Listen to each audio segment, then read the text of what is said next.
dari HKBP Kernolong, HKBP tertua di Pulau Jawa. Sebelum kita memasuki peristirahatan kita di malam ini, sejenak kita mendengarkan firman Tuhan. Bapa yang Maha Pengasih juga Maha Penyayang, yang memberikan berkat dan nafas kehidupan kepada kami. Kami mengucap syukur atas kebaikan-Mu ya Bapa, hingga pada malam hari ini. Sebelum kami merebahkan tubuh kami dalam istirahat kami mau mendengarkan firman-Mu. Bersabdalah ya Tuhan, kami sudah siap mendengar. Ampuni segala dosa dan kesalahan kami. Hanya di dalam nama anak-Mu, Yesus Kristus, kami berdoa dan mengucap syukur. Amin.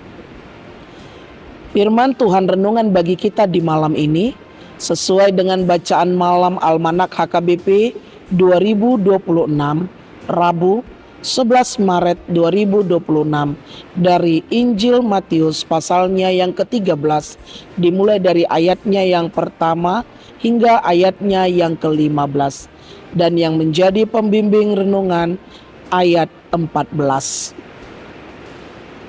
Maka pada mereka genaplah nubuat Yesaya yang berbunyi, kamu akan mendengar dan mendengar, namun tidak mengerti. Kamu akan melihat dan melihat, namun tidak menanggapi. Bahaya mendengar tanpa mengerti. Bapak, Ibu, saudara-saudari yang dikasihi Tuhan Yesus Kristus, mendengar dan menenggar menunjukkan adanya aktivitas rutin. Kita mungkin rajin membaca Alkitab, sering mendengarkan khotbah dalam ibadah minggu maupun di sosial media. Atau bahkan kita sering mengikuti persekutuan. Tetapi semua itu bisa menjadi sekedar ritual jika tidak dibarengi dengan keterbukaan hati untuk memahami. Masalah bukan pada pesannya, tetapi pada hatinya. Firman Tuhan pada malam hari ini, Matius 13 ayat 14, disebut dengan tuli rohani. Yesus mengingatkan bahwa masalah terbesar manusia bukanlah kurangnya informasi tentang Tuhan, melainkan ketidakmampuan hati untuk menangkap maksud Tuhan di balik dari firman-Nya. Yesus mengutip nubuatan Nabi Yesaya untuk menggambarkan kondisi umat yang tragis. Mendengar namun tidak mengerti, di mana telinga kita berfungsi secara biologis, suara Nabi atau Yesus terdengar jelas, tetapi tidak ada koneksi kepikiran dan perasaan. Manusia hanya menangkap bunyi tetapi bukan makna. Manusia melihat namun tidak menanggapi. Mereka menyaksikan kita melihat mukjizat, kita melihat keajaiban, kita menerima berkat, tetapi kita tidak melihat ada tangan Tuhan di dalamnya.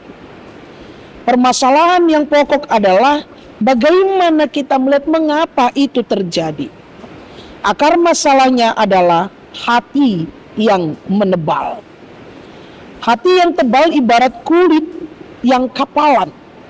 Ia kehilangan sensitivitas atau kepekaan untuk merasakan sentuhan Tuhan. Dan itu sering terjadi dalam kehidupan kita. Kita mendengar, tetapi kita tidak menanggapi. Karena itu Bapak, Ibu, saudara-saudari yang dikasihi Tuhan Yesus Kristus, suara Tuhan selalu berseru, selalu ada dalam kehidupan kita. Tetapi kita tidak mendengar akan suara itu. Karena itu firman Tuhan pada malam hari ini ingin merefleksikan kepada kita bagaimana kondisi hati kita. Seperti benih yang sempurna, namun hasilnya bergantung pada kualitas tanahnya atau hati kita. Artinya, jangan bangga dengan seberapa banyak ayat yang kita tahu, tetapi tanyakan seberapa banyak ayat yang sudah mengubah cara berpikir dan bertindak. Karena itu, pekalah dan lakukanlah apa yang diperintahkan oleh Tuhan, dan maknailah di dalam kehidupan kita, sehingga kita menjadi saksi. Amin. Terima kasih Bapa atas firman-Mu yang telah kami dengar pada malam hari ini. Ajari kami agar firman-Mu yang kami dengar tidak berhenti hanya di telinga kami saja, tetapi berakar dan berbuah dalam kehidupan kami di muka bumi ini. Dan ajari kami untuk mensyukuri berkat Tuhan dalam kehidupan kami. Amin. Anugerah dari Tuhan kita Yesus Kristus, kasih setia Allah Bapa, dan persekutuan dengan Roh Kudus menyertai engkau. Amin.